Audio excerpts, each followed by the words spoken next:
Oke, testing. Jadi ini konten baru.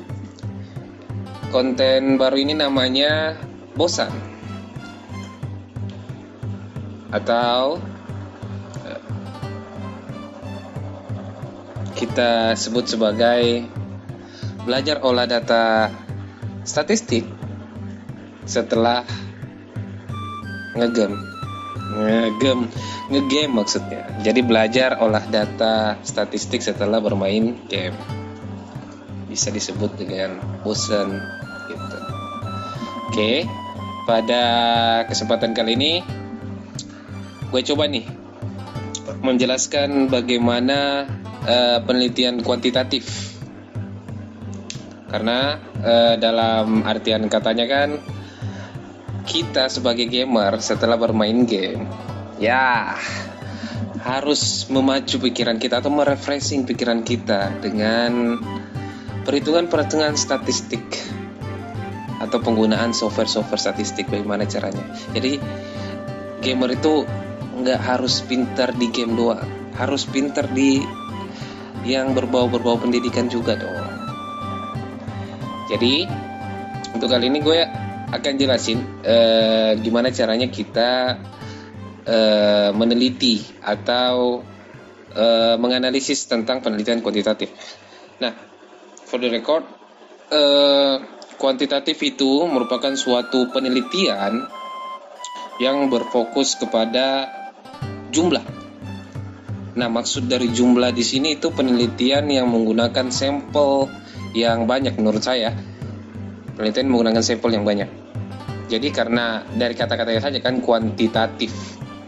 Ambil kata dasarnya kuanti ya kita bisa sebut sebagai kuantitas artinya jumlah. Jadi maksud dari kuantitatif itu harusnya menurut saya secara logisnya kita bisa berpikir bahwa penelitian yang berfokus kepada jumlah dengan menggunakan proses atau pengolahan data secara statistik. Oke. Nah, di sini kita bisa lihat di table data test yang saya buat ini namanya tabulasi. Jadi di kuantitatif itu sebenarnya analisisnya banyak sekali. Ada yang mencari hubungan, ada yang mencari pengaruh dan lain semacamnya. Jadi di sini saya bakalan jelasin dari awal sampai akhir untuk penelitian kuantitatif yang berfokusnya kepada mencari pengaruh. Dengan hipotesisnya biasa berbunyinya seperti ini. X1 berpengaruh positif dan signifikan terhadap Y. Jadi sebelum kita masuk ke tabulasi, saya jelaskan dulu nih. Apa artinya sebenarnya pengaruh yang kita maksud di sini? Jadi pengaruh itu kita mau melihat dampak dari variabel X ini terhadap variabel Y. Jadi variabel X ini kita artikan atau diartikan sebagai variabel independen. Independen itu ya kita biasa artikan sebagai variabel bebas. Ya independen namanya saja, bebas artinya. Jadi maksudnya bebas ini variabelnya itu dipilih secara bebas. Menurut saya, karena variabel Y di sini kita artikan sebagai variabel dependen. Dependen artinya terikat. Jadi sebenarnya yang kita mau lihat dampaknya di sini ya otomatis variabel Y. Jadi variabel Y ini secara teoritis ya masih banyak variabel-variabel X yang lain yang dapat juga mempengaruhi variabel Y. Jadi variabel X1 sama X2 itu belum cukup. Harusnya masih banyak XX yang lain, X3, X4 dan lain semacamnya dalam mempengaruhi variabel Y. Nah, kenapa saya pilih 2? Karena variabel independennya ini kan artinya bebas. Jadi terserah saya mau pilih variabel apa yang harus kita sesuaikan juga teorinya masuk di variabel Y atau tidak. Oke. Jadi intinya variabel X adalah variabel independen yang bebas dipilih dalam kita sebagai peneliti untuk mencoba mengetahui apakah berdampak terhadap variabel Y atau tidak. Jadi kalau semisal kita sudah memilih variabel, terus kita sudah tahu itu dia berpengaruh atau tidak, ya buat apa kita teliti? Jadi fungsinya seperti itu saja sih sebenarnya. Jadi semisal kayak kita meneliti kayak pengaruh variabel stres kerja terhadap kinerja. Nah, sebenarnya dalam artian teoritisnya ya sudah pasti berpengaruh lah.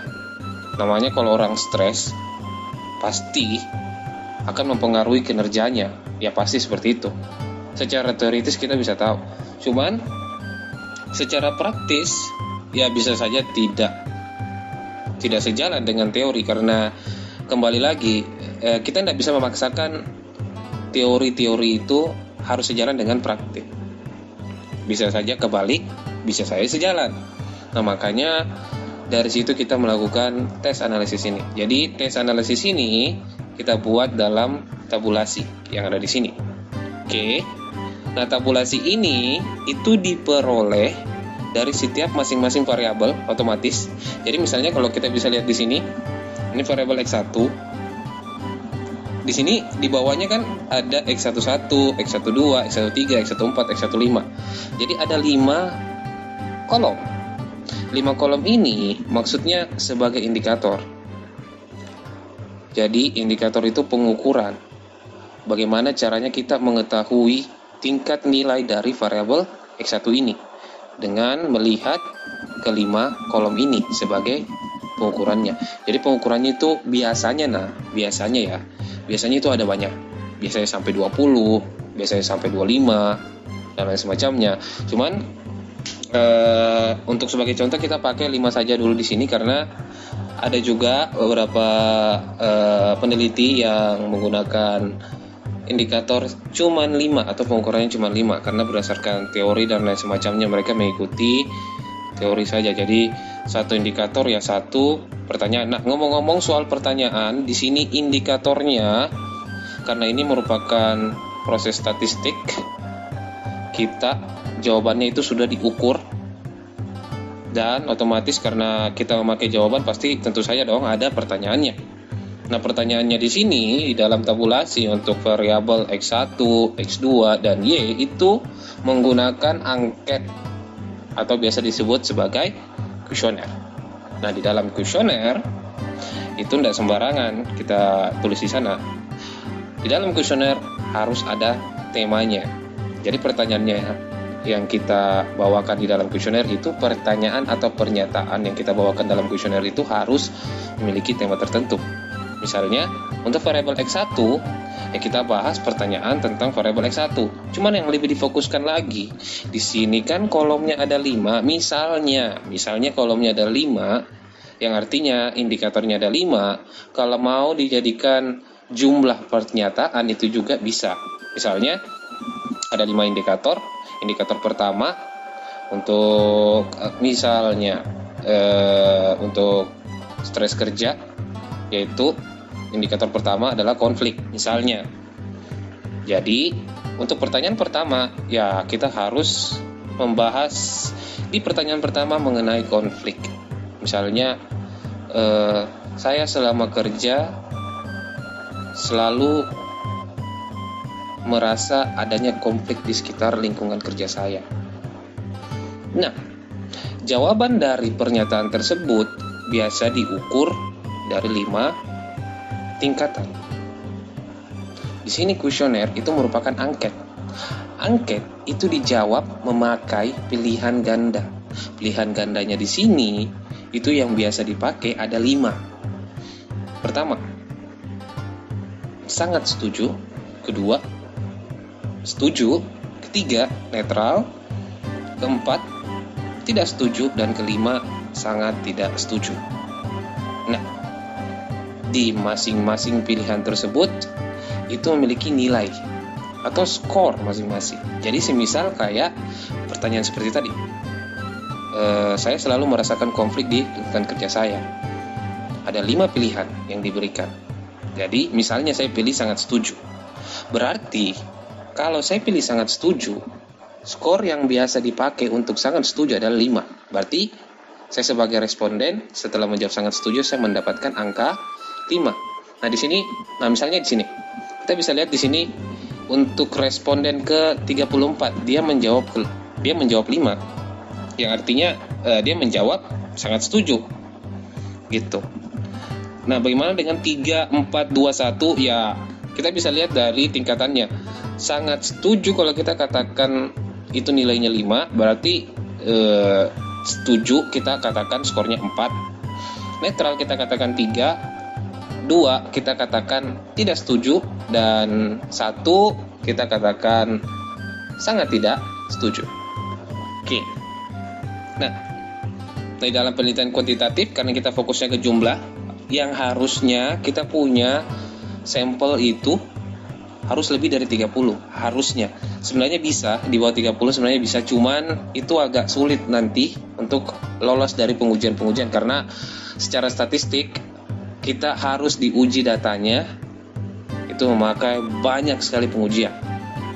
Untuk kuesioner, yang memakai kuesioner untuk kuantitatif itu harus pakai uji instrumen. Uji instrumen dibagi menjadi 2, uji valid, uji reliable, terus uji asumsi klasik ada 5, uji normal, uji auto, uji korelasi, uji multi, uji hetero, dan ada yang namanya uji regresi, itu inti pokoknya, dan pengujian hipotesis, uji koefisien determinasi, dan statistik deskriptif. Itu banyak sekali yang mesti diuji. Jadi, secara otomatis harusnya kalau mau lolos dari pengujian itu semua, lebih baik disarankan di atas 30 sampelnya, atau 30 orang lebih. Nah, di sini saya pakai 90 orang. Jadi dalam 90 orang ini jawabannya semua. Misalkan ini cuman sebagai contoh saja. Jadi kalian bisa buat, kalau memang kalian mau belajar atau memang lagi skripsi sekarang, ya kalian bisa memakai strategi seperti inilah. Pertama, kita buat dulu kotak seperti ini. Otomatis indikatornya kita masukkan seperti ini. Nah, di sini kan ada yang beda. Kalau beberapa kampus-kampus lain ada yang memakai MEAN, atau biasa kita artikan sebagai rata-rata dari jawaban-jawaban responden di sini. Misalnya responden pertama nih, untuk variabel X1, indikator pertama kita artikan sebagai X11. X11 itu artinya variabel X1 di indikator pertama. Jadi, atau pernyataan pertama atau pertanyaan pertama. Jadi kita tulisnya X11, X12, X13, X14, X15. Jadi ada 5 pertanyaan.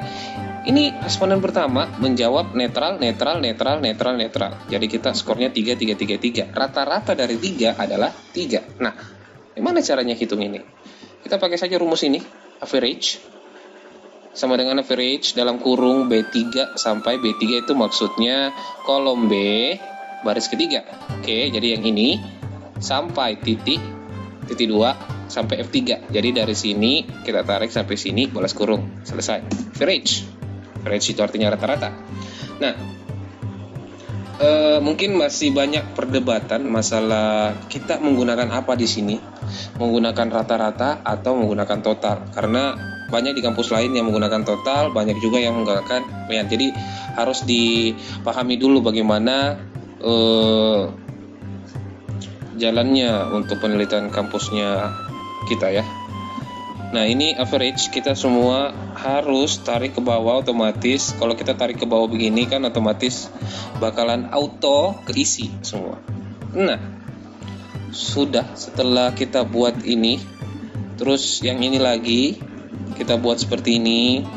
MEAN-nya juga ada, ini juga MEAN-nya juga ada. Oke.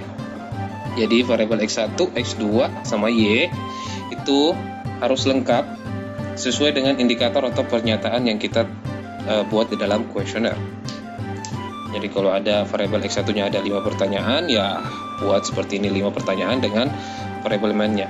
Variabel MEAN itu penting sekali karena nanti kita bakalan uji ini juga dengan ini semua. Oke?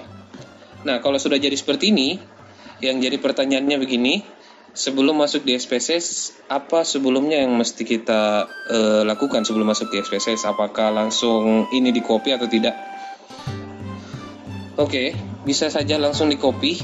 Tapi jangan copy semuanya. Yang kita copy itu cuman isinya saja.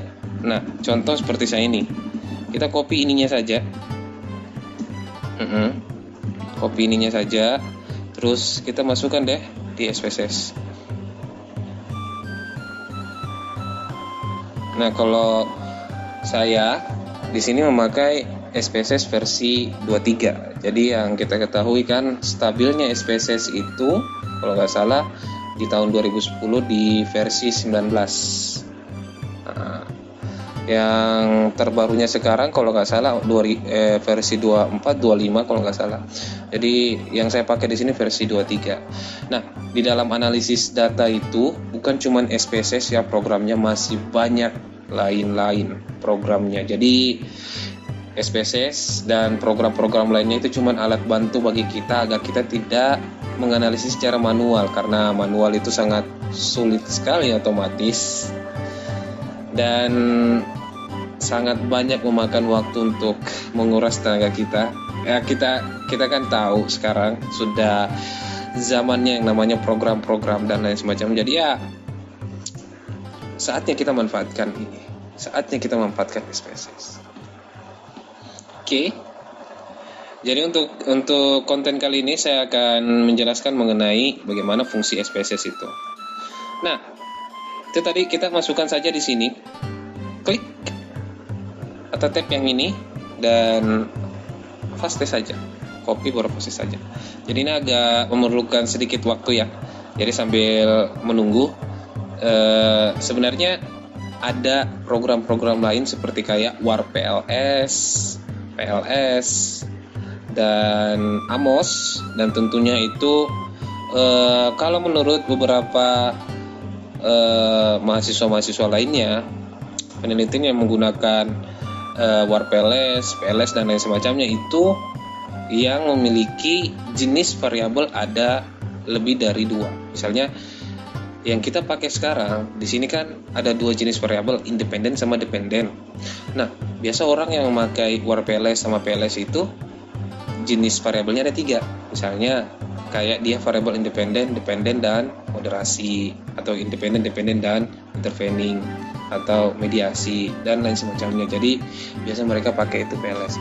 Karena SPSS di sini sebenarnya bisa, tapi secara keseluruhan harus pakai alat bantu kalau SPSS. Jadi oke. Ini sudah tercopy semua, terpaste semua di sini. Nah, di sini kan kita pasti bingung ya. Yang mana meannya, yang mana jawaban variabel dan lain semacamnya. Jadi untuk itu kita harus menandai dengan mengklik ini, variable view. Oke. Nah, di sini ada nama-namanya. Name-nya var 0001, var 0002 dan lain semacamnya. Terus ini mesti dikemanain? Ini mesti dinamai seperti kayak ini. Nah, ini. Nah, gimana biar cara cepatnya? Kalau saya sih triknya saya gini, copy yang ini. Oke. Terus kita samping pindahkan ke sini. Terus kita lihat ini ada kontrol. Terus kita pilih yang ini, transpose. Nah, kalau sudah menurun begini, ini kan agak-agak mirip dengan bagian sini kan, bagian sini ini semua. Nah, tinggal kita copy aja, copy, baru masukin di sini. Nah, paste aja. Oke, nah ini kan pas. Jadi jadinya seperti ini. X11 berapa, X12 berapa. Jadi kita lihatnya dari sini. Nah, setelah itu apa lagi? Nah, sekarang kita mau bedakan yang mana jawaban dari responden dan yang mana rata-ratanya dengan melihat desimalnya. Untuk tipe numerik otomatis karena ini merupakan suatu angka, jadi otomatis numerik biarin saja. Ini tipenya banyak, jadi kita bisa pilih sendiri tipe-tipenya. Untuk width atau panjang angkanya nggak usah, 8 saja semua. Nah, untuk desimalnya di sini pembedanya jawaban responden dengan rata-ratanya. Jadi otomatis jawaban responden ini kan untuk variabel untuk indikator X11 sampai X15. Ya kan? Kalau kita bisa lihat di sini yang ini, ya kan? Nah, jadi otomatis untuk membedakan, karena kalau kita bisa lihat di sini X11 itu 3, tidak ada koma di belakangnya, ya kan? 3 saja, 3 tok. Sedangkan mean ada koma di belakangnya. Karena kenapa? Mean kalau dirata-ratakan 3 terus di belakangnya 2,80. Nah, harus ada komanya karena angka koma di belakang harus disebutkan. Berarti untuk jawaban X11 sampai X15 itu harusnya tidak ada komanya. Jadi desimalnya ini kita ubah jadi 0. Copy saja, baru paste. Oke. Jadi ini untuk X1 yang artinya yang ini mean, itu kita kasih 2 saja. Untuk yang lain kita kasih 0. Yang ini juga. Oke. Jadi kita bisa bedakan ya. Nah, di sini kan kentara sudah mirip-mirip nih. Kalau kita bisa lihat.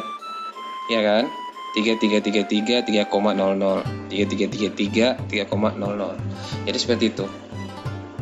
Oke. Nah, sekarang pelabelannya.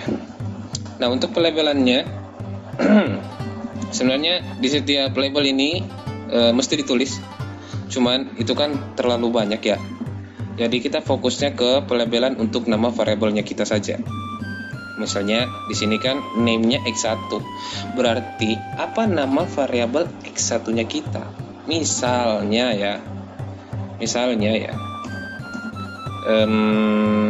Motivasi misalnya.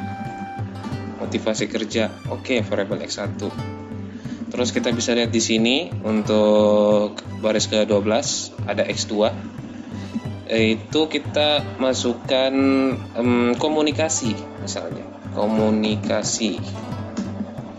Oke, variabel Y-nya ya biasa kalau dalam skripsinya anak manajemen sumber daya manusia itu variabel Y-nya biasanya ya kinerja. Biasa juga ada kepuasan kerja, biasa juga ada komitmen organisasi dan lain semacamnya. Jadi yang saya pilih di sini kinerja sebagai contoh doang. Misalnya, oke. Nah, setelah untuk label ada namanya value. Nah, dalam value disinilah kita masukkan untuk jawaban 5 itu pilihan apa. Jadi kan yang di dalam kuesioner itu ada 5 pilihan tadi. Untuk skor 5 itu sangat setuju, skor 4 setuju, netral 3 tidak setuju, 2 sangat tidak setuju 1. Jadi untuk value-nya ini kita tulis saja untuk value atau angkanya, angka 1. Itu pilihan apa? Sangat tidak setuju. Sangat tidak setuju kita singkat sebagai STS. Bisa juga ditulis sangat tidak setuju, cuma terlalu panjang, jadi kita singkat saja STS. Enter. Terus 2 apa? TS, tidak setuju. 3 netral, NMO. 4 setuju, S. 5 sangat setuju, SS. Jadi seperti ini. Ini biasa yang dipergunakan untuk kuesioner. Jadi ada yang memakai SP sangat puas, netral, tidak puas, sangat tidak puas. Ada juga ada yang memakai 4 saja pilihan gandanya dan lain-lain. Jadi sebagai contoh ada 5 pilihan ganda di sini yang kita pakai. Jadi untuk lain-lainnya saya cuma bisa jelaskan seperti ini untuk konten kali ini dulu.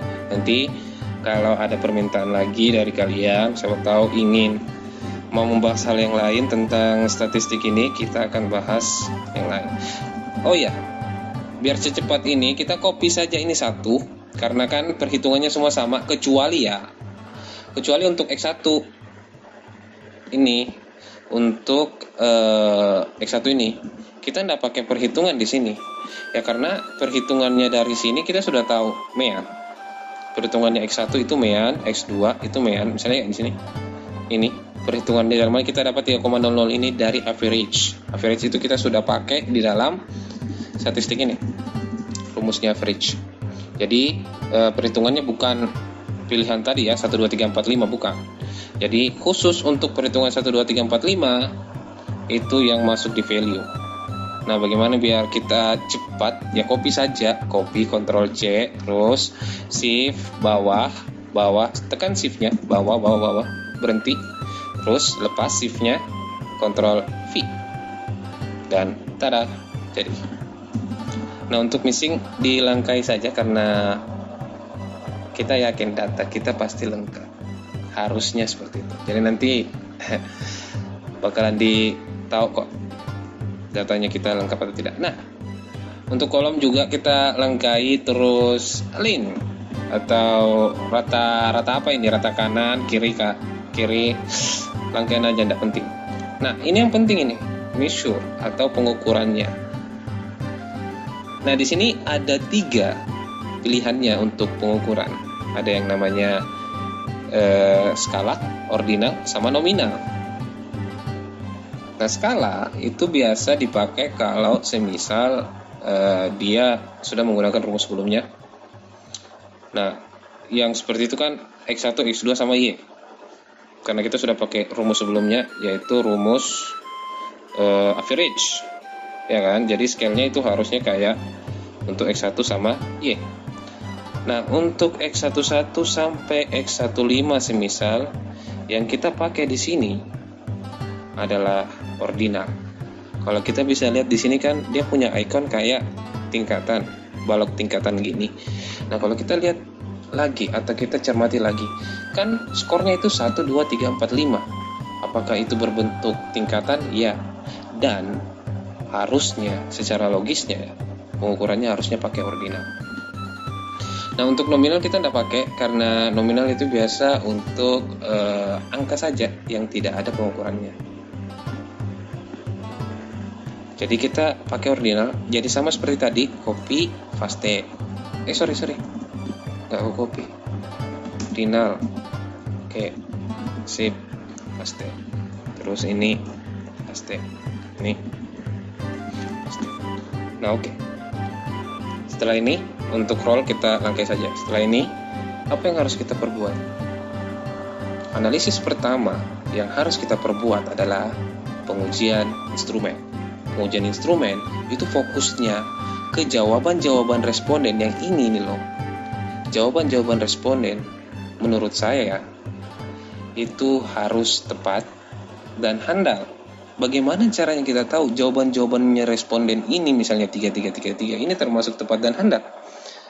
Kita bisa lihat dari cara atau caranya menjawab konsisten atau tidak. Karena secara otomatis pengujian akan merasa curiga dengan kita punya data. Kalau semisal responden yang menjawab kuesioner tersebut itu gagap dalam menjawab atau sembarangan dalam menjawab. Misalnya 1, 2, 3, 4, 5. Ada 5 pertanyaan dan pilihan semuanya itu beda-beda. Pilihannya tetap sama otomatis. Ini pasti menurut saya, ini pasti kemungkinan besar tidak bakalan lolos dari pengujian instrumen. Karena kenapa? Jawabannya tidak konsisten pada 1 angka atau pada 2 angka lah minimal. Ya minimal 3 angka lah. Seperti itu. Jadi aturannya seperti itu. Jadi usahakan dia punya angka di sini itu harus 3 saja. Entah 2, 3, 4 seperti kayak begini misalnya 3, 5, 4. Nah, masih bisa ditolerir lah sedikit karena itu masih terkesan konsisten di jawaban nomor 3. Nah, setelah itu bagaimana caranya memproyeksikan analisis dari pengujian instrumen? Oke. Pengujian instrumen itu ada 2, uji validitas dan uji reliabilitas. Jadi yang pertama kita lakukan harusnya itu uji validitas dulu. Dalam uji validitas, bagaimana caranya? Uji validitas itu dari katanya saya, kita bisa lihat valid artinya ketepatan. Jadi kita mau melihat ketepatannya dulu, apakah tepat atau tidak responden kita dalam menjawab kuesioner. Nah, kita bisa lihat stepnya di sini, masuk ke bivariate, analyze, correlate, dan bivariate. Oke. Nah, setelah kita klik bivariate, di sini akan muncul seperti ini. Tujuannya kita memasukkan tentu saja jawaban-jawaban responden, tapi untuk masing-masing variabel. Jadi di tesnya satu-satu. Variabel X1 dulu lah kita coba. Satu-satu. Jadi masukkan ke sini. Setelah di blok ya, saya ulang, sorry. Nah, ini di blok saja. Shift tekan shift baru bawa. Baru habis itu lepas shift. Klik ini tanda panah, selesai. Oke. Habis itu oke. Nah, kita bisa lihat hasilnya di sini. Nah, di hasilnya di sini akan muncul yang namanya table korelasi. Jadi ini sudah masuk output. Yang ini tadi input ya. Ini output namanya. Outputnya yang artinya hasil penelitiannya atau hasil analisisnya. Nah, di sini correlation yang kita mau fokuskan di sini itu kolom motivasi baris person correlation. Jadi kalau misalnya ditanya sama mahasiswa lain atau dosen-dosen lain, dari mana Anda mendapatkan hasil uji validitas? Dari table correlation di baris person correlation untuk kolom motivasi atau variabel X1. Di sini itu menunjukkan angka 723, tapi dalam penyebutan SPSS itu bukan 723. Di sini disebutkan 0,723. Nah, dalam perhitungan SPSS angka 0 tidak disebut, jadi dihilangkan saja untuk bagian depannya ini, dikosongkan saja, kecuali misalnya di sini penyebutannya itu 1, 2, itu pasti ditulis 1, 2, untuk khusus 0, tidak ditulis. Jadi ini penyebutannya bukan 723 tapi 0,723. Oke. Nah, yang jadi pertanyaannya di sini, apakah kita punya data setelah output uji validitas keluar itu lolos atau tidak? Itu tepat atau tidak? Nah, yang jadi pertanyaannya di sini standarnya. Apa standarnya? Nah, standarnya itu beraneka ragam. Banyak caranya orang mengambil standar di sini untuk membuktikan apakah uji validitasnya itu atau hasil data validitasnya itu terbukti lolos atau tidak. Cuman biasanya orang pakai 0,3. Harus lebih besar dari 0,3. Nah, itu dari bukunya Sugiono, entah Sugiono atau Ghazali, yang menyebutkan dalam pengujian uji validitas nilai person correlation itu harus lebih besar dari 0,3. Nah, kita bisa lihat di sini untuk person correlation indikator pertama di variabel X1 itu 0,723. 0,723 itu sudah lebih besar dari 0,3. Jadi bisa dikatakan untuk indikator pertama variabel X1 sudah tepat. Untuk variabel X12 seperti itu juga, X13 seperti itu juga, X14 seperti itu juga, dan X15 seperti itu juga. Sudah lebih besar dari 0,3. Jadi secara keseluruhan untuk variabel X1 itu sudah tepat. Nah, di sini yang jadi pertanyaannya, bagaimana kalau tidak lolos? Nah, itu masuk ke dalam konten berikutnya ya. Di sini saya cuma menjelaskan penelitian kuantitatif secara umumnya saja dulu. Jadi sebenarnya di pikiran saya sekarang banyak konten-konten yang saya mau masukin di dalam saya punya YouTube ya.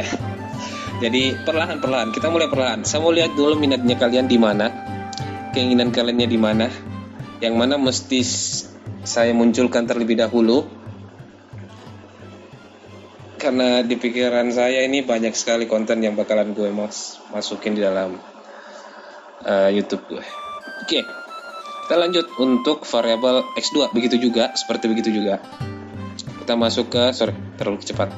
Analyze, correlate, dan bivariate. Nah, Kalau modelnya seperti ini, jangan langsung masukkan X12-nya. Keluarin dulu ini X11 sampai X15 dan variabel X1-nya. Terus masukin X1, X21 sampai X25. Begini jadinya. Baru oke. Muncullah hasil correlation untuk variabel X2 atau kita katakan variabel komunikasi. Nah, di dalam di sini hasil penelitian ini untuk X21 0,7, X22 0,7, X23 0,6, X24 0,6, X25 0,6 juga. Jadi dari situ kita bisa katakan bahwasanya indikator dari variabel ini indikator dari variabel X2 itu telah lolos dari pengujian validitas atau lebih besar dari 0,3. Begitu juga dengan variabel Y. Jadi untuk semua variabel masing-masing kita tes satu-satu. Oke. Untuk variabel Y juga seperti itu. Enter. Langsung otomatis akan keluar. Nah, di sini hampir ada yang tidak lolos. 0,470. Coba kita bisa cek datanya. Untuk indikator keempat pada variabel Y. Oke. Indikator keempat pada variabel Y. Nah, ini yang jadi masalah besarnya ini. Lihat kan? Ini dia angka 5 sendiri dari jawaban 333. Yang artinya ini angka 5 dicurigai. Kok di sini netral? Kok di sini tiba-tiba langsung dia bilang sangat setuju. Ada apa ini? Jadi pengujian validitas mencoba memberitahukan kita ada yang aneh di sini dalam data ini. Ini juga seperti ini juga. Ini nomor 2 ini kita bisa lihat angka 2 muncul. Ada 444 di sampingnya, terus di sini cuman sendiri 2. Jadi semakin rendah angka yang kita peroleh di dalam ini semua, itu dikarenakan banyaknya jawaban-jawaban yang tidak konsisten seperti ini. Oke, itu nanti kita bahas lebih dalam di konten-konten berikutnya ya. Nah, sekarang kita lanjut. Setelah uji validitas, apalagi uji reliabilitas. Nah, uji reliabilitas ini fokusnya ke kehandalan data. Jadi hampir-hampir sama lah maknanya sebenarnya dengan uji validitas. Cuman ini lebih fokusnya ke kita punya variabel dalam kesimpulan datanya. Nah, untuk uji reliabilitas kita masuk ke analyze, scale, terus reliability analysis atau melihat kehandalan dari kita punya variabel. Jadi untuk bedanya di sini dia munculnya satu angka doang, satu angka saja untuk masing-masing variabel. Itu yang dimaksud kehandalan di sini karena saking harus bagus ini data, jadi hasil yang muncul itu lebih sedikit dibandingkan uji validitas yang melihat dari semua indikator yang kita jabarkan atau yang kita berikan ke dalam hasil uji validitas. Untuk reliability itu sendiri bedanya juga di dalam itemnya. Nah, di sini kan yang diminta item yang dimaksud itu adalah indikator yang kita punya. Jadi yang kita masukkan item saja, jangan yang ini. Ini bukan item. Ini hasilnya ini meannya ini. Jadi yang dimasukkan item doang. Nah, setelah dimasukkan di item, jangan langsung tiba-tiba oke. Harus masuk statistik dulu untuk menentukan nilai apa yang keluar nanti. Apakah ada nilai-nilai yang kita butuhkan, kita bisa masuk ke statistik. Nah, di statistik ini banyak pilihan-pilihan atau hasil-hasil yang bakalan kita maui. Kalau memang kita mau, kita bisa checklist dari beberapa pilihan-pilihan ini. Nah, di sini ada banyak perbedaan dari setiap kampus-kampus. Ada yang pakai item, ada yang pakai correlation juga. Begini, ada yang pakai begini. Ada bahkan yang cuman item doang. Jadi itu semua dari aturan-aturan kampus kalian. Nah, untuk ini kita pakai 3 ini dulu karena biasanya seperti ini, 3. Continue baru oke. Nah, kita bisa lihat di sini fokus dari uji reliability atau hasil dari uji reliability untuk variabel X1 kita adalah ini 0,662. Oke. Nah, yang jadi pertanyaannya di sini hampir sama dengan uji validitas yang berfokus kepada standar dulu. Uji validitas kan standarnya 0,3 ya. Jadi untuk uji reliabilitas karena ini berfokusnya kepada kehandalan, jadi harus lebih ketat lagi pengujiannya. Maka standar dari uji reliability itu menurut dari buku Sugiono atau Ghazali, setahu saya itu harus lebih besar dari 0,6. Sebenarnya dalam uji validitas sama reliabilitas itu banyak sebenarnya standar-standarnya, cuman yang lebih umum dipakai memang uji validitas itu 0,3 dan uji reliabilitas itu 0,6. Nah, untuk uji reliabilitas karena 0,6 harus lebih besar dari 0,6, kita bisa lihat dari data di sini. Cronbach alpha, Cronbach alpha di sini 0,662. Nah, seperti yang kita ketahui di sini 0,662 bacanya ya. 0,662 apakah sudah lebih besar dari standar yang diberikan? Harus lebih besar dari 0,6. Ternyata sudah lebih besar. 0,662 lebih besar daripada 0,600. Jadi 0,6 ditambahkan saja nolnya biar sama derajatnya kan. Oke. Karena X1-nya kita sudah lolos, maka kita lanjut ke variabel selanjutnya. Oh ya, sabar. Saya jelaskan dulu nih. Jadi kenapa kita mesti cuekin semua ini data-data? Pertama, saya jelasin dulu. Untuk Cronbach alpha, based on standardized item dari kata-katanya saja. Kalau di Indonesia kan untuk ini Cronbach alpha yang didasari dari standar DAS atau standarisasi. Item yang telah distandarisasi. Jadi bisa juga sebenarnya dilihat dari sini 0,670 karena menurut analisis data ini yang lebih akurat dibandingkan ini.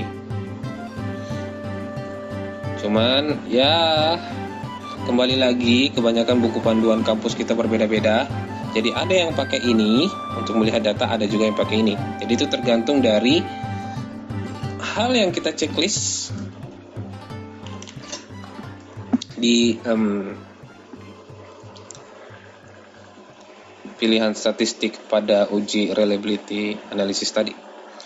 End of item tentunya ada 5 karena ya yang kita masukkan tadi ada 5 indikator. Terus yang ini item statistik, ini untuk penjabarannya rata-ratanya otomatis 3,5. Saya cek.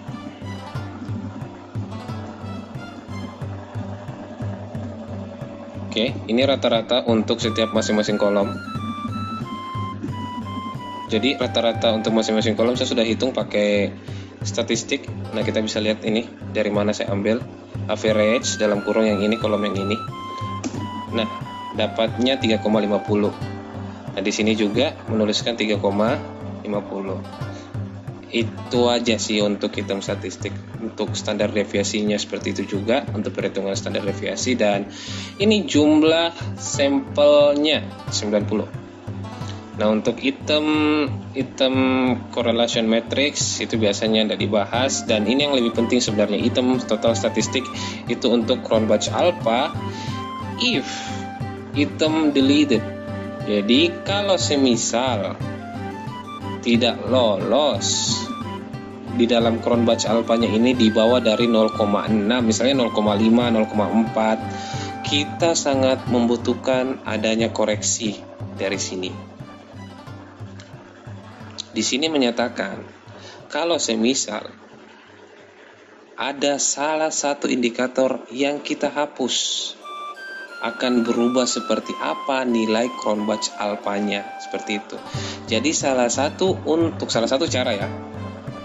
cara untuk membuat data kita itu lolos dari uji reliabilitas adalah menghapus beberapa satu atau dua yang dibutuhkan ya, indikator dari variabel kita. Jadi misalnya kalau kita bisa lihat di sini, Cronbach's alpha if eaten the lead, yang lolos di sini menurut saya itu X14 sama X15.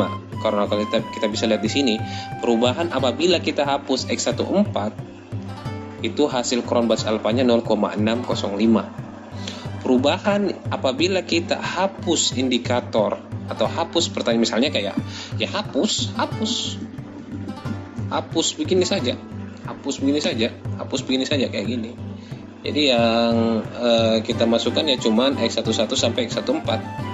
Misalnya kalau kita tidak lolos, itu hasilnya Cronbach's alpha akan menjadi seperti ini, 0,663. Yang ini 0,662 akan berubah menjadi 0,663. Misalnya seperti itu. Kalau misalnya Cronbach's alpha kita itu di bawah 0,5 atau bisa dikatakan tidak lolos dari uji kehandalan data.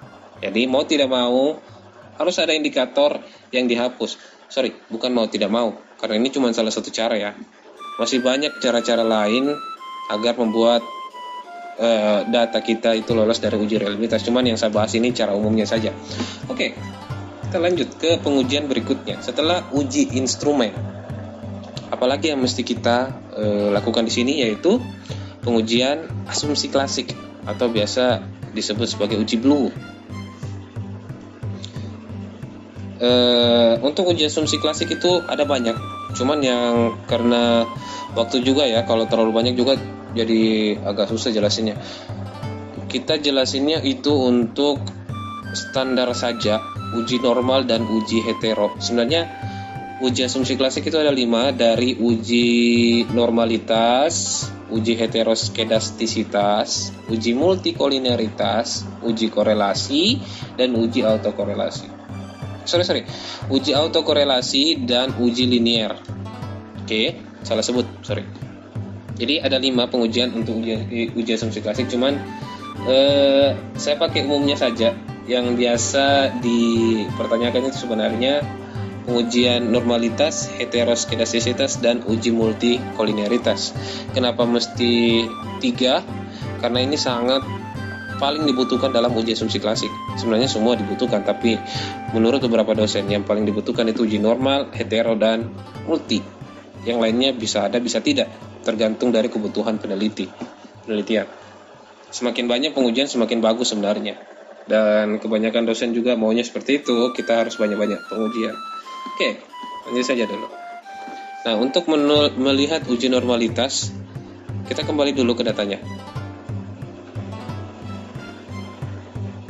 Uji normalitas itu membutuhkan yang namanya nilai sisa atau nilai residual, yang biasa kita sebut nilai residual. Jadi nilai residual itu, caranya kita peroleh nilai residual itu, nanti bakalan muncul di sini nilai residualnya. Nah, bagaimana caranya mendapatkan nilai residual untuk proses pengujian uji normalitas? Ya harus kita masuk ke regression linear. Nah, regression linear artinya analisis regresi. Analisis regresi di sini ada banyak sekali pilihan-pilihannya. Bagaimana caranya? Kita masukkan variabel X1 dan X2 karena arti dari X1 dan X2 merupakan variabel independen, jadi kita masukkan ke independen dong. Dan kita masukkan kinerja ke dependen. Makanya tadi saya artikan independen itu adalah variabel X1 dan X2, dan dependen itu variabel Y. Oke? Selesai. Di sini setelah itu kita masuk ke plot dulu. Jadi dalam uji normalitas itu sebenarnya itu melihat kita punya data, apakah penyebarannya atau distribusi data kita itu tergolong normal atau tidak. Maksudnya normal di sini itu beragam data yang disebarkan, atau semua data itu sama. Jangan sampai kebanyakan data itu sama. harusnya bisa beragam dan bisalah sama, tapi beberapa saja. Jangan banyak data yang sama lah, atau jangan banyak data yang terlalu beda jauh dengan data-data lainnya. Misalnya kayak datanya itu kebanyakan data dari rata-ratanya ya. Kalau kita bisa lihat di sini, misalnya kayak ini kan 3,5, 3, 4, nah tiba-tiba ada data 1, nah itu terlalu jauh, nah itu pasti tidak lolos. Jadi maunya itu dalam uji normalitas harus beragam dan tidak terlalu beda jauh data-datanya. Nah, oke. Nah, dalam uji normalitas juga itu ada dua teknik. Itu dilihat dari statistik angka dan statistik gambar, atau biasa kita sebut sebagai plot. Nah, makanya kita harus masuk dulu ke plot dulu. Nah, dalam plotnya itu untuk uji normalitas ada dua, histogram dan normal probability plot. Setelah itu, ya ini yang kita mau untuk uji normalitas. Oke, terus continue. Terus untuk masuk save. Nah, di sini yang saya bilang tadi, nilai residual atau nilai sisa. Jadi untuk nilai sisa itu sendiri ada yang namanya predicted value sama residual. Ya, ini yang kita mau pakai residual. Residual itu artinya nilai sisa-sisa dari setiap variabel kita. Kita masukkan yang unstandardized atau yang tidak distandarisasi. Terus continue. Lalu oke. Tunggu sebentar. Kita bisa lihat di sini lagi running. Dan muncullah data untuk hasil output uji normalitas. Yang pertama kita mesti pahami adalah dia punya analisis statistik grafiknya, yang kita lihat dari dua grafik atau dua gambar, dua plot yang dinamakan histogram dan normal PP plot. Oke. Kalau histogram di sini itu balok-balok ini harus mengikuti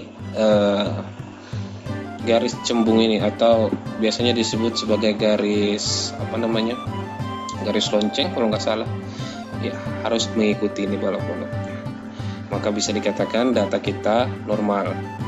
Itu syarat utamanya. Nah, terus normal plot bagaimana? Nah, ini banyak orang mengatakan ini titik-titik, bisa juga bilang bulat-bulat. Jadi ini bulat-bulat ini kita punya data. Kalian punya data ini yang bulat-bulat. Jadi jumlah dari bulat-bulat kecil ini itu ada 90 sesuai dengan kita punya jumlah sampel. Nah, bagaimana caranya melihat dia normal atau tidak? Ini kita bisa lihat garis diagonal, garis diagonal ini standarnya.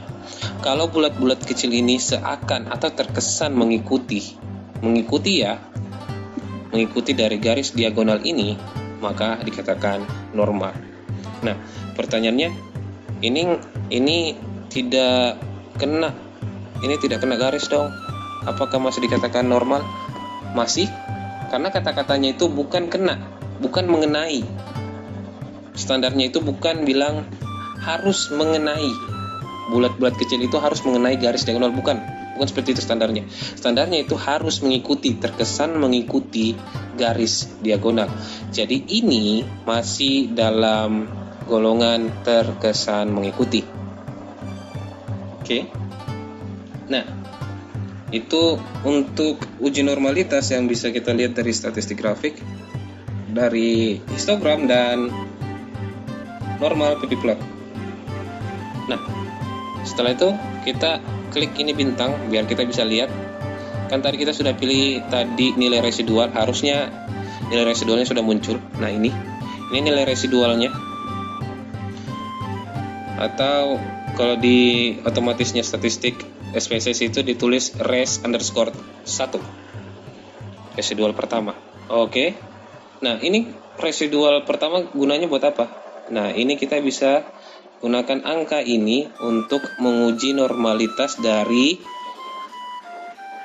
angka dengan pengujiannya namanya Kolmogorov-Smirnov. Jadi analyze untuk menguji Kolmogorov-Smirnov, dan biasanya ini memang dipakai dalam uji normalitas, kita masuk ke analyze norma non-parametric test, legacy dialog, dan one sample KS. KS itu yang namanya Kolmogorov-Smirnov.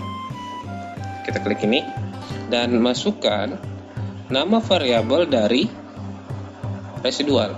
Jadi unstandardized residual yang kita centang tadi, atau di sini res underscore 1 kan tulisannya. Jadi yang ini yang dimaksud. Ini yang kita masukkan ke dalam test variable list untuk one sample Kolmogorov-Smirnov test. Langsung saja oke. Nah, di sini muncul yang namanya hasil dari normal ppplot. One sample Kolmogorov-Smirnov test.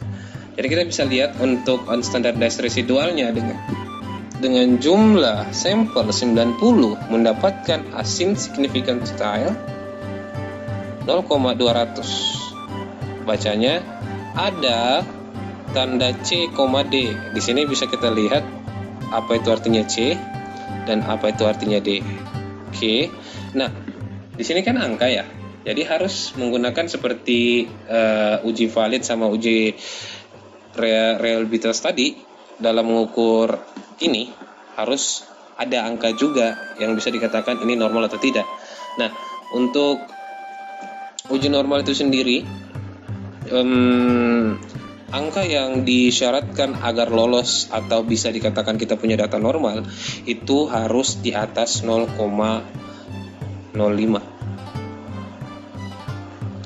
Harus di atas 0,05. Nah, angka yang kita peroleh ini adalah 0,2.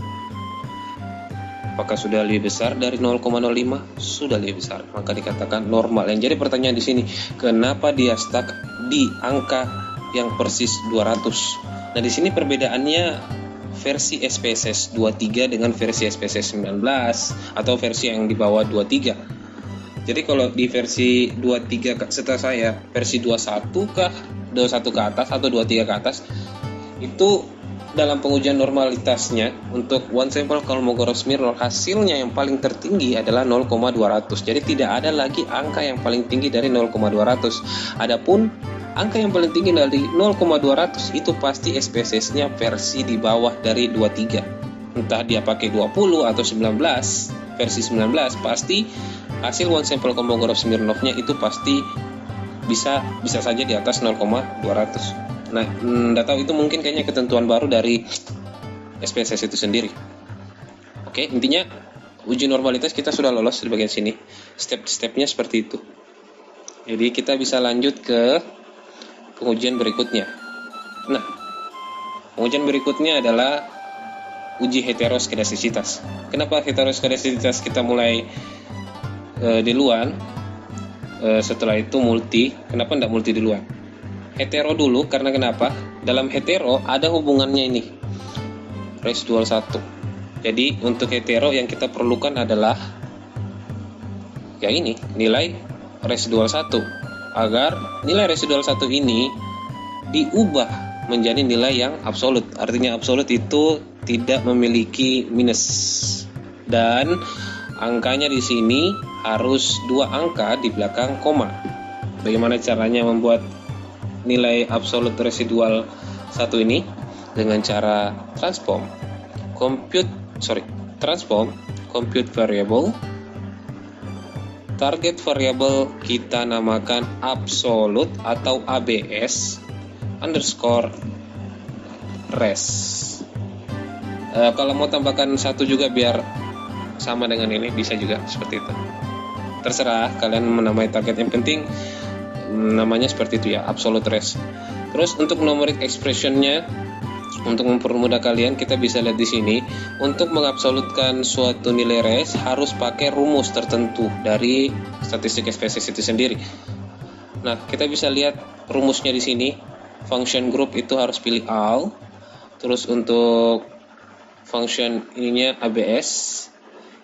Dan kalau kita klik 2 kali ini ABS, bakalan muncul rumusnya. Nah, muncul rumusnya dengan ada tanda tanya di sini. Tanda tanya di sini kita punya target dong yang mau diubah, yaitu ini. Unstandardized residual atau residual 1 yang kita mau ubah menjadi absolute. Jadi kita klik saja 2 kali ini. Nah, sudah. Jadi rumusnya itu secara keseluruhan ABS dalam kurung res underscore 1 balas kurung. Setelah itu kita tinggal oke. Nah, kita kembali go to data atau tanda bintang ini. Nah, muncullah yang namanya ABS. Kalau kita bisa lihat ciri-cirinya, tidak ada minus, angkanya 2, dan kita bisa lihat di sini agak sama kan, di sini 0,50367, ini 0,50 doang. Jadi yang artinya absolute rest itu menyederhanakan angka dengan 2 angka di belakang koma dan menghapus hubungan positif dan negatifnya, sehingga bisa dikatakan suatu nilai tersebut sebagai nilai absolut. Nah, absolut ini kita mau apakan? Absolut ini kita pakai sebagai variabel nilai absolut ini. Jadi variabel Y yang kita bakalan ganti sebagai nilai variabel absolut untuk menguji nilai heteroskedastisitas. Heteroskedastisitas itu artinya uji pembedaan data atau uji untuk melihat perbedaan data. Kalau ada juga yang disebut sebagai homogen atau homoskedastisitas atau uji kelipatan data atau uji persamaan data. Jadi yang biasa kata-katanya yang biasa dipakai itu uji heteroskedastisitas atau melihat di mana kita punya data itu, menurut saya ini memiliki perbedaan yang banyak atau tidak. Semakin banyak bedanya dari variabel X1 dan variabel X2 terhadap variabel Y, itu pasti tidak lolos menurut saya dari sekian banyak yang saya olah datanya. Kita bisa memproyeksikan heteroskedastisitas dari analyze regression linear. Nah, data yang kita sudah buat tadi kita reset saja. Setelah itu kita masukkan seperti biasa untuk variabel X1 dan X2 ke independen. Nah, yang saya bilang tadi, di sini untuk nilai atau angka dependennya kita tidak pakai kinerja karena ini hetero itu harus memakai nilai absolutnya, dimana ini ditempatkan di dependen. Absolut rest 1 yang kita gunakan sebagai variabel dependennya, nilai sisa dari setiap hubungan variabel yang telah diabsolutkan, yang akan dites untuk dilihat hubungannya antara variabel X1 dengan X2. Apakah setelah dites seperti itu masih kelihatan datanya itu banyak yang beda atau tidak? Kalau menurut saya, kalau banyak yang beda kita punya data atau hasil miannya banyak yang beda, itu akan kemungkinan kecil ya lolos dari uji hetero. Menurut saya, ya correct me if I'm wrong. Oke, setelah itu kita masuk apa lagi nih? Setelah itu kita masuk ke plot, karena uji hetero ini sebenarnya dilihat dari 2 hal ya. Dilihat dari 2 hal, dari uji statistik dari grafik, seperti halnya normalitas tadi, dari grafik dan dari angka.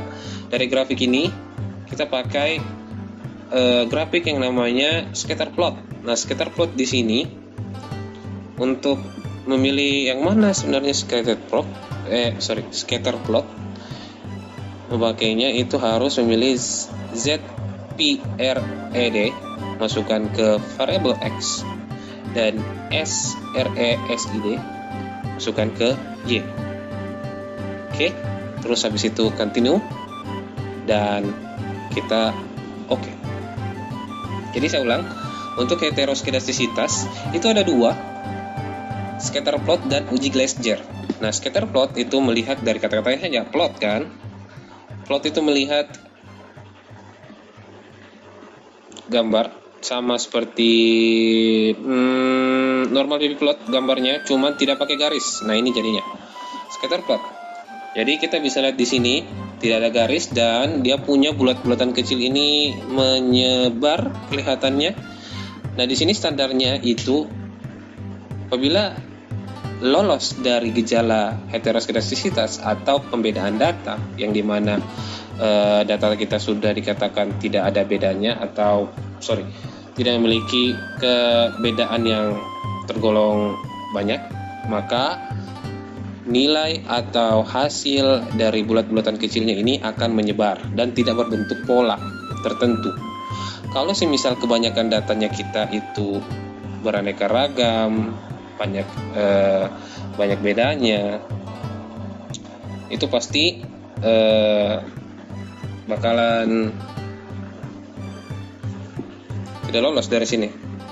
Jadi usahakan datanya jangan terlalu banyak yang beda. Cuma nanti ada counter analisisnya, yaitu multikoliniaritas atau melihat persamaannya. Jadi maunya sebenarnya dalam pengujian asumsi klasik itu data kalian itu harus beragam, jangan banyak yang beda dalam perhitungan miannya, dan jangan juga banyak yang sama.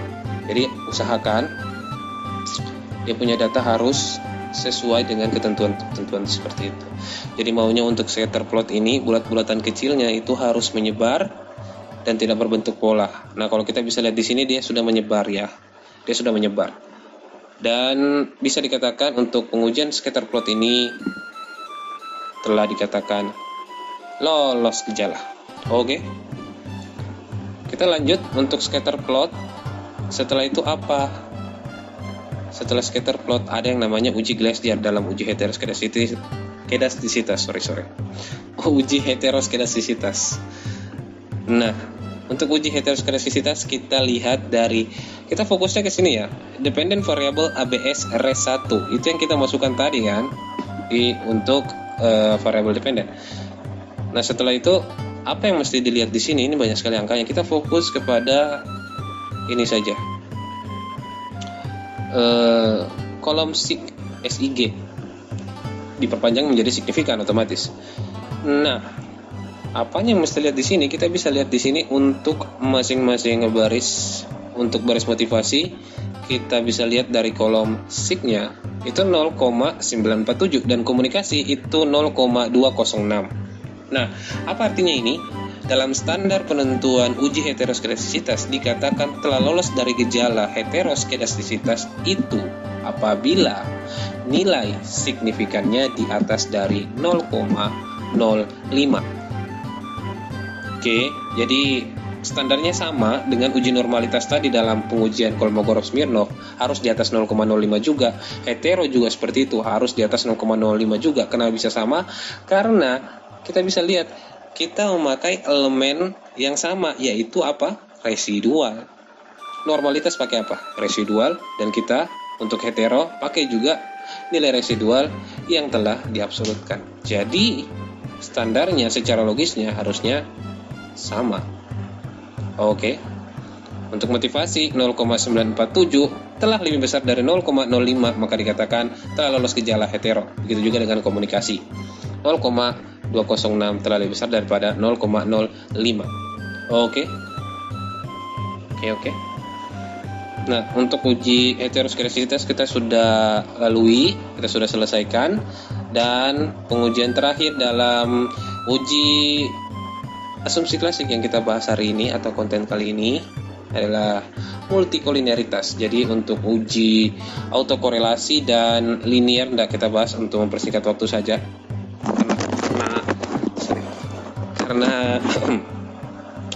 Karena kita masih banyak mau dibahas untuk konten kali ini. Oke, kita lanjut untuk uji multikoliniaritas. Kita masuk ke linear, kembali lagi. Terlalu cepat kayaknya. Analyze, regression, linear. Oke. Kita reset lagi. Setelah itu kita masukkan ke independen dan dependen lagi. Nah, untuk variabelnya kita tidak perlu nilai apapun, elemen apapun. Seperti biasa, elemennya dependen, independen doang. Nah, yang jadi pertanyaan di sini, apa yang membedakan multi, hetero, dan lain semacamnya? Itu masuk ke statistik. Nah, kalau di sini dilihat sudah ada yang tercentang sebenarnya, Cuman yang mana sebenarnya kita butuhkan untuk uji multikoliniaritas sebenarnya yang ini. Collinearity diagonistik. Ya, namanya hampir sama kan? Multikolineritas, kolineritis diagonistik. Kenapa bisa kolinarity diagonistik bukan multi? Karena kenapa? Ini perhitungan bakalan tetap dihitung apabila variabel X-nya cuma satu. Syarat untuk uji multikolineritas, namanya saja multi, variabel X-nya ada lebih dari satu. Ya, karena dalam SPSS menghitung apa saja, makanya di sini mereka tidak pakai kata-kata multi, tapi pakai saja kata-kata kolinarity, karena walaupun variabel X1-nya variabel X-nya cuma satu, mereka bakalan hitung. Nah, kita centang ini kolinarity diagonistik karena variabel kita sudah 2, makanya kita bisa disebut uji multi. Yang lainnya jangan dulu centang, continue, terus setelah itu selesai langsung oke. Nah, akan ada nilai baru, kita bisa fokus ke sini, koefisien. Kita bisa lihat di sini. Fokus dari uji multikolineritas itu tolerance sama VIF. Kepanjangannya VIF, variasi inflasi faktor kalau nggak salah. Jadi dari kedua kolom ini itu mempunyai standar masing-masing untuk dikatakan itu lolos. Cuman menurut saya dia punya hubungan keterkaitan yang sangat-sangat erat. Yang artinya apabila sudah dikatakan di sini toleransi sudah lolos, pasti di sini juga sudah lolos VIF. Jadi tidak boleh beda ya. Kalau beda itu sudah pasti manipulatif, serius. Dan kalau dosen dapat soal itu merasa mikir.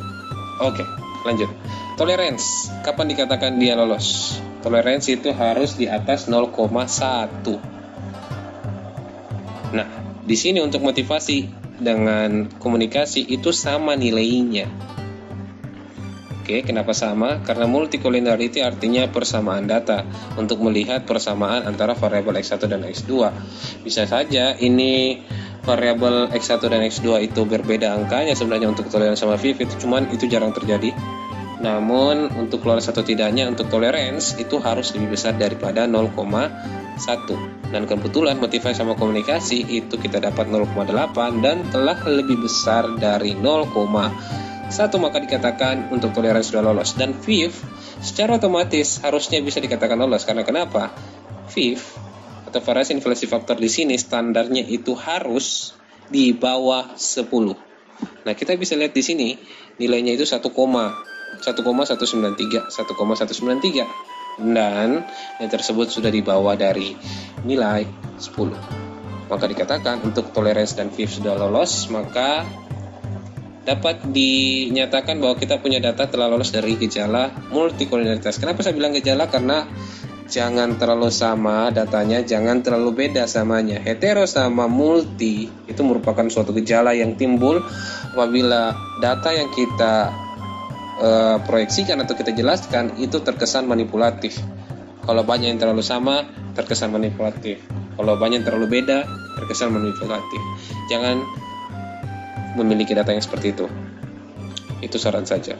Pasti tidak lolos uji multi dan uji hetero. Usahakan. Oke. Kita lanjut ke pengujian terakhir atau bisa dikatakan pengujian analisis regresi linear berganda. Nah, why? Ada yang biasa dikatakan uji regresi linear sederhana berganda. Ada dua jenisnya, itu sederhana dan ganda. Kenapa bisa? Otomatis karena kita pakai variabel yang lebih dari satu. Variabel X kita itu ada dua, variabel X1 dan X2. Jadi secara otomatis kalau seperti itu, maka kita pakai analisis regresi linear berganda. Mungkin di bab 3 kalian itu sudah ada tertulis rumus seperti itu. Kalau kalian menggunakan penelitian kuantitatif untuk kuesioner, otomatis pasti pakai regresi. Dalam judulnya pengaruh ya. Jadi kita reset lagi, baru kita masukkan dependen kinerja Y, independen X1 dan X2. Oke? Nah, setelah itu apa lagi yang kita buat di sini? Kita masuk ke statistik. Kalau menurut saya sih di sini sudah bagus ya. Sudah ada centang untuk estimate sama model fit. Model fit itu kalau nggak salah untuk variabel untuk pengujian simultan kalau nggak salah. Estimate itu untuk pengujian T-nya, pengujian T. Ya, uji T dan uji regresi itu sendiri. Jadi kita coba dulu centang ini dua untuk mendapatkan hasil dari uji regresi linear berganda, uji parsial dan uji simultan. Continue, lalu oke. Dan voila, jadi. Oke, model fit tadi yang ini, estimate yang ini, atau uji parsial yang ini, uji simultan yang ini. Arti dari uji parsial itu bisa dikatakan seperti kita mau melihat pengaruh dari masing-masing variabel X terhadap variabel Y. Kita mau lihat bagaimana kalau saya buat sendiri X-nya. Kan ada dua nih X-nya.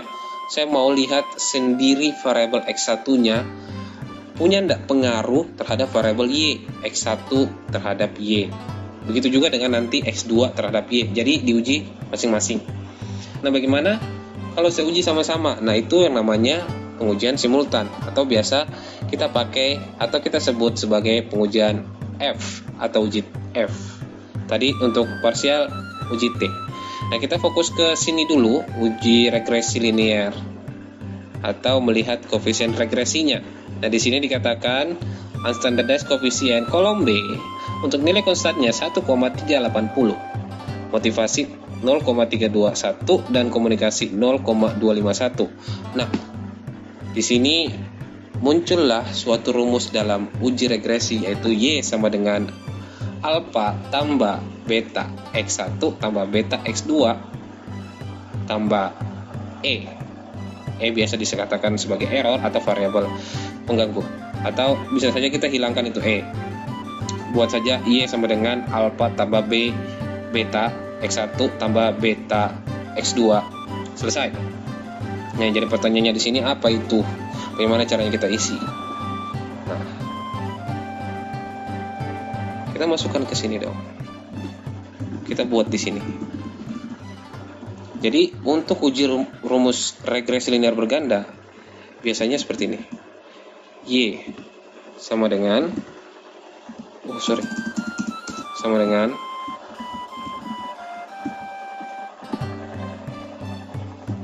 A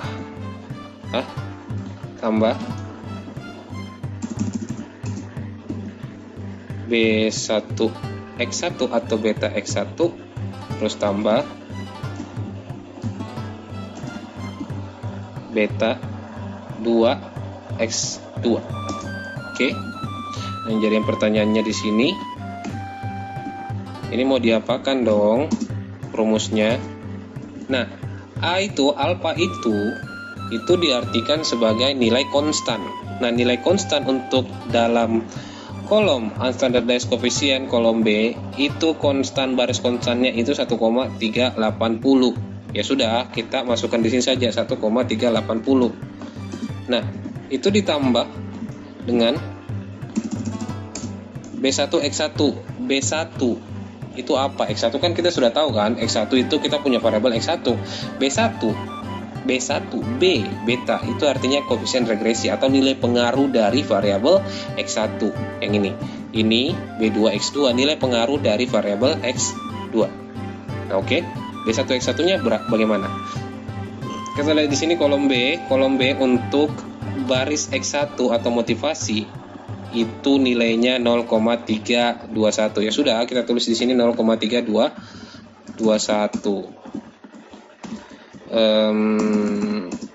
Oke, terus ditambah B2X2. B2X2 di sini B baris komunikasi, B2 baris komunikasi atau variabel X2 0,251. 0,251. Gitu. Jadi begini caranya untuk menulis rumus dari analisis regresi linear berganda. Jadi yang jadi pertanyaan, apa artinya ini semua? Nah, kalau kita bisa artikan di sini, ini merupakan perkembangan nilai dari pengaruh-pengaruh yang kita peroleh dari jawaban responden.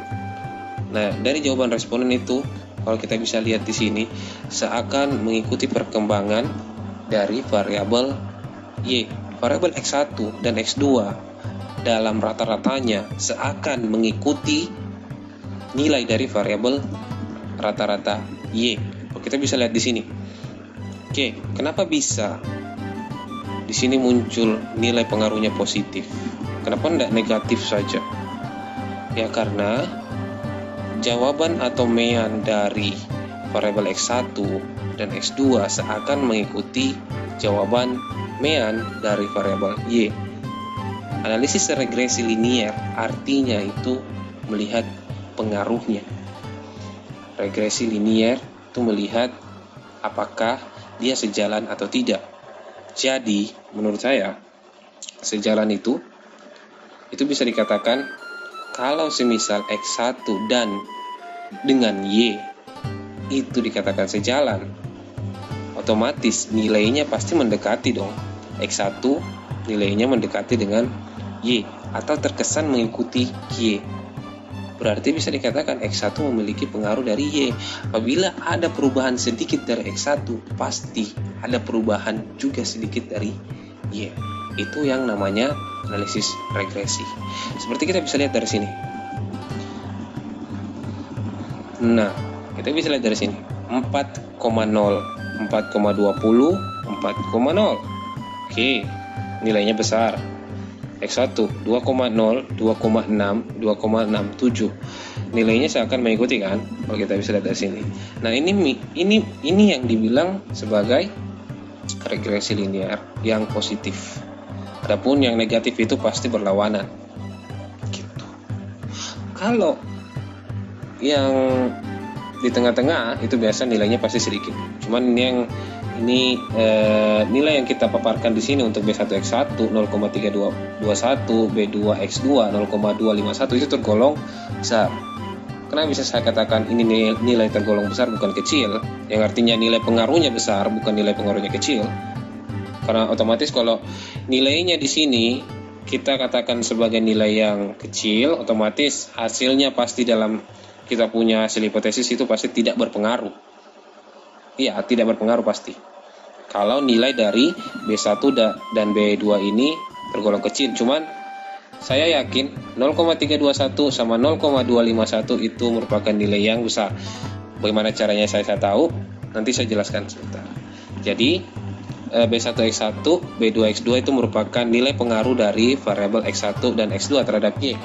Nah, yang jadi pertanyaannya, bagaimana nilai variabel Y apabila saya tidak menggunakan nilai variabel atau pengaruh dari variabel X1 dan X2. Misalnya, saya tidak memperhatikan motivasi karyawan dan tidak memperhatikan komunikasi apa yang akan terjadi di kinerja karyawan. Itu dengan nilai 1,38.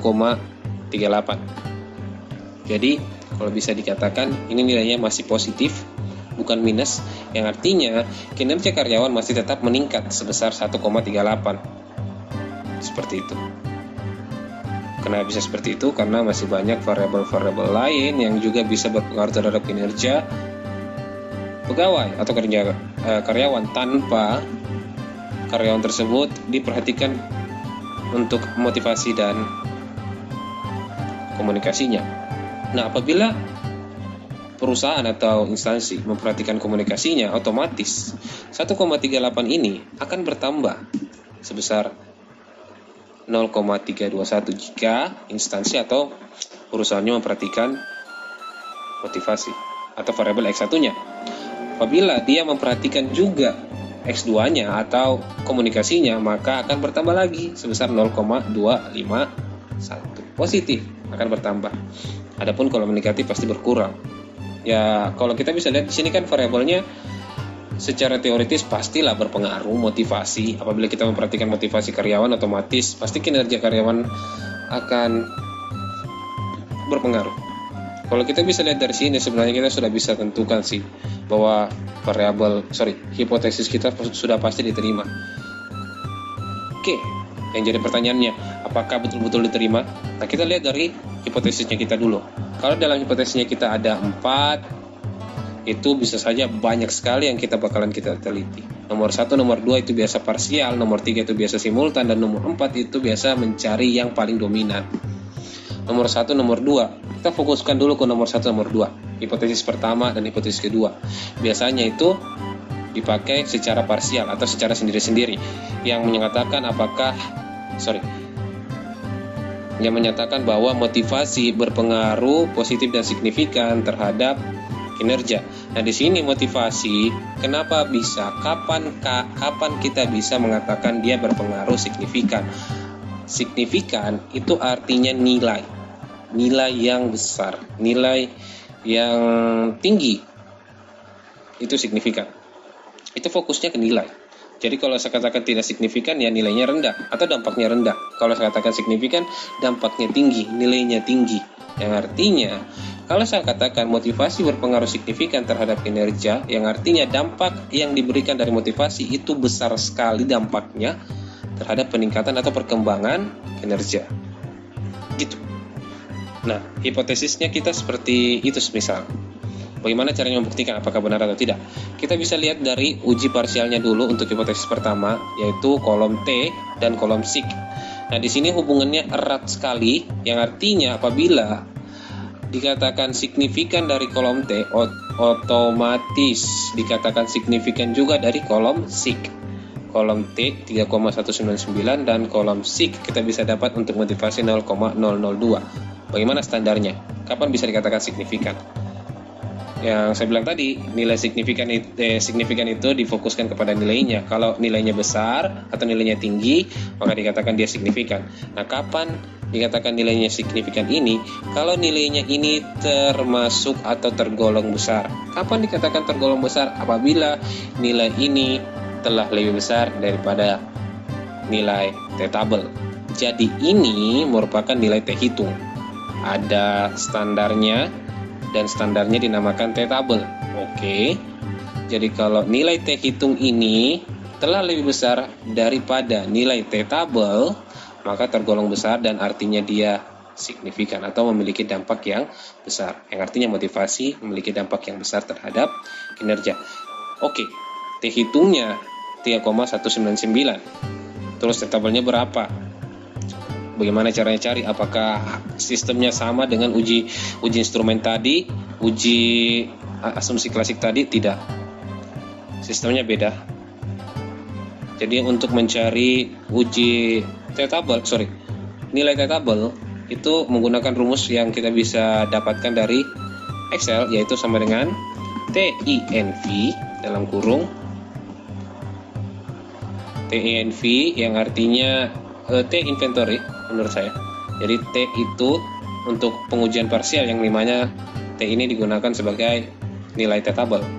INV ya inventory-nya apa? Probability sama degree of freedom. Probability itu biasa yang kita pakai di sini itu 5%. Kenapa 5%? Uji normal 0,05 5%, uji hetero 0,05 5%. Jadi probability-nya kita pakai 5%. Untuk degree of freedom di sini itu artinya derajat kebebasan. Derajat kebebasan itu dihitung dari jumlah sampel dikurang dengan jumlah variabel. Kalau semisal jumlah sampelnya ada 90, variabelnya termasuk variabel Y dihitung, jadi X1, X2, Y. Ada 3 variabelnya, jadi 90 kurang 3. Berapa itu hasilnya?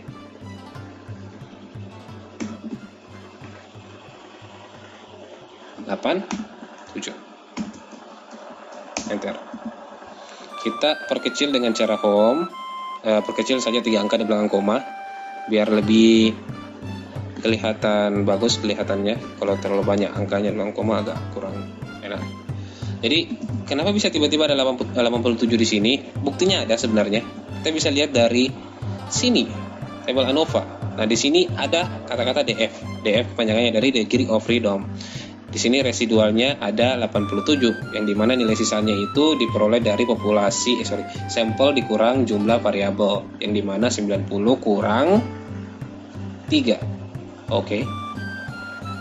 Jadi 87. Jadi rumusnya saya ulang, TINV kita bisa lihat di sini, TINV dalam kurung 5%, titik koma 87. Biasa dalam Excel, untuk Excel saya ini titik koma. Ada Excel yang pakai koma saja, tidak pakai titik koma, untuk membedakan probabilitas dengan degree of freedom. Jadi kita bisa dapat T-tabelnya itu adalah 1,988 dan T hitungnya itu 3,199. Apakah ini dikatakan signifikan? Signifikan, karena T hitungnya telah lebih besar daripada T-tabelnya 1,988. Maka dikatakan motivasi berpengaruh signifikan terhadap kinerja. Bisa juga dikatakan positif karena nilai koefisien regresinya itu angkanya positif, tidak ada satupun di sini angkanya negatif. Maka bisa juga kita bisa katakan seperti motivasi berpengaruh positif dan signifikan terhadap kinerja. Seperti itu. Itu untuk hipotesis pertama. Begitupun juga dengan hipotesis kedua, biasanya bunyinya komunikasi berpengaruh positif dan signifikan terhadap kinerja. Bagaimana caranya kita buktikan itu? Ya, kita lihat saja di sini. 3,364 itu sudah lebih besar daripada nilai T-tabelnya 1,988. Maka dikatakan positif karena nilainya positif dan signifikan terhadap kinerja. Yang jadi pertanyaannya, bagaimana kalau saya lihat yang ini, kolom C, apakah masih dikatakan signifikan? Di sini probability kita itu 5%, dijadikan desimal 0,05. Di sini nilai signifikan standarisasinya adalah 0,05, harus di atas, harus di bawah, bukan harus di atas ya. Harus di bawah 0,05. Nah, 0,002 kan telah di bawah, atau ya telah di bawah dari 0,05, atau 0,02 itu lebih kecil daripada 0,05. Maka dikatakan signifikan. Jadi intinya kalau sudah signifikan di bagian kolom T ini, kita juga bisa pastikan dia signifikan di kolom segini. Begitu juga dengan hipotesis kita yang ketiga ini, yaitu uji F atau uji simultan. Uji simultan di sini F-nya. Nah, kalau tadi yang ini kita katakan T hitung, harusnya karena ini kolom F, kita katakan F hitung. F hitung atau uji simultan itu untuk melihat gabungan dari variabel X1 dengan X2. Logisnya begini, nah, kalau semisal secara masing-masing saja kita bisa katakan dia berpengaruh, X1 berpengaruh secara masing-masing, X1 berpengaruh terhadap Y, X2 berpengaruh terhadap Y. Bagaimana kalau saya gabung X1 dan X2 terhadap Y? Berpengaruh enggak? Secara logisnya pasti berpengaruh. Ya pasti nih. Kalau sendiri-sendiri saja berpengaruh, apalagi sama-sama. Kalau saya pukul satu orang dan dia bonyok, apalagi kalau saya 2 orang pukul satu orang tersebut, pasti lebih bonyok lagi. Analoginya seperti itulah intinya. Jadi untuk uji F kita bisa lihat dari dari tabel ANOVA pada kolom F 18,021. Apakah dia signifikan atau tidak? Harus melalui standar, sama dengan standarnya F-table, pakai rumus juga. Jadi rumusnya itu sama dengan, karena tadi T-table itu pakai TINV, kalau F-table itu pakai FINV. Jadi beda ya. Nah di sini kalau kita balas kurung ada 3 pilihan atau ada 3 nilai yang mesti kita masukkan. Probability degree DF1 bisa disingkat DF1 sama DF2. Nah nilai probability-nya tetap 5%, kita biasa pakai titik koma. DF1 sama DF2 kita bisa bilang untuk DF1 itu jumlah variabel independennya atau jumlah variabel X-nya ada berapa? 2 otomatis, X1 dan X2. Titik koma DF2 itu degree of freedom kedua, yang dimana sampel dikurang dengan jumlah variabel yang ada. Ya 90 kurang 3 tadi, yaitu 87. kurung enter. Kita perkecil jadi 3,101. 3,101 F tabelnya harus lebih besar F hitung yang ini dibandingkan F tabel 3,101. Jadi apakah F hitung sudah lebih besar daripada F tabel? Of course. F hitung 18,021 dan F tabel 3,101 ya, maka dikatakan signifikan. Secara logis memang biarpun tidak tampak ini pasti kita sudah bilang signifikan ini kok untuk simultan. Kalau parsial saja sudah signifikan apalagi simultan. Nah untuk sig ini seperti pemahamannya tadi harus lebih kecil dari 0,05. Di sini 0,000 sudah jelas sekali sudah lebih kecil daripada 0,05, maka dikatakan signifikan juga. Secara teorinya kalau kolom ini dikatakan signifikan, harusnya ini juga signifikan, tidak boleh beda. Kalau beda itu sudah manipulatif namanya. Kita sudah terkesannya seperti ini. Kita klik 2 kali ini, kita bisa klik 2 kali ini loh. Klik 2 kali dan ya di sini dengan gampangnya saja sebenarnya kita mau misalnya ya kita tidak lolos ini atau inilah kita tidak lolos ini, kita bisa ubah datanya di sini loh, terus kita copy kasih pindah ke SPSS kita kasih pindah ke kita punya skripsi, gampang sekali sebenarnya. Nah ini nih misalnya saya mau kasih tinggi angkanya karena saya tidak lolos F tabelnya misalnya 20, terus saya punya F hitung 18, tinggal diubah saja di sini. Nah, selesai enter, dapatlah 90,021. Apakah itu diterima? Tidak sama sekali kawan. Jangan lakukan seperti ini. Jangan. Karena beruntungnya kita di sini ya. Kalau semisal kita dapat dosen yang tidak terlalu mengerti soal statistik, tapi itu kemungkinannya kecil sekali. Hampir semua dosen itu yang mengerti soal statistik. Hampir semua dosen mengerti statistik. Ya namanya dosen lah. Ayolah, jangan mengambil resiko seperti ini. Usahakan jangan. Oke. Kalau tidak lolos, ya coba belajar lagi.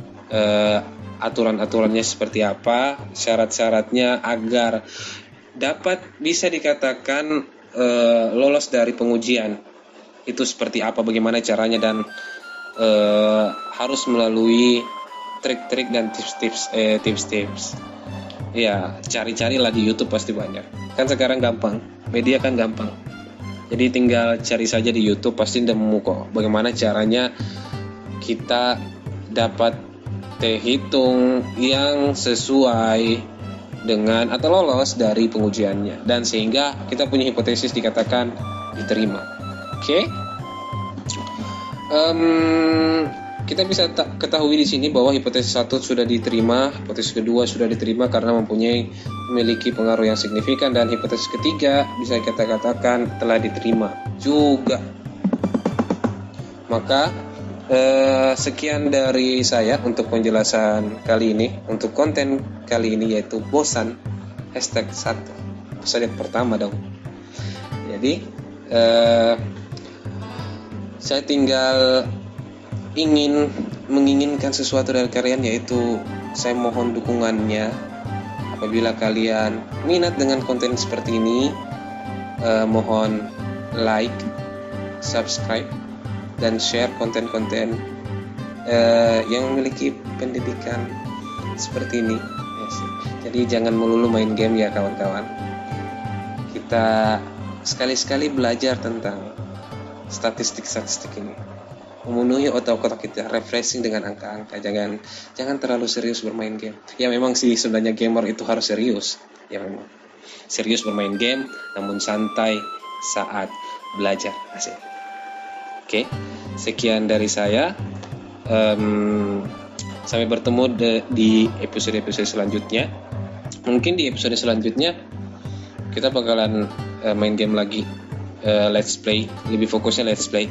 Saya lagi mempelajari tentang Sejiro kalau nggak salah ya. Saya lagi mempelajari Sejiro. Dead Soul-nya Shinobi. Ya memang sih satu developer apa developernya lupa lagi namanya. Oke, tapi itulah. Semoga sukses selalu buat mahasiswa-mahasiswa yang sedang lagi skripsi saat ini. Saya pamit dan bye-bye.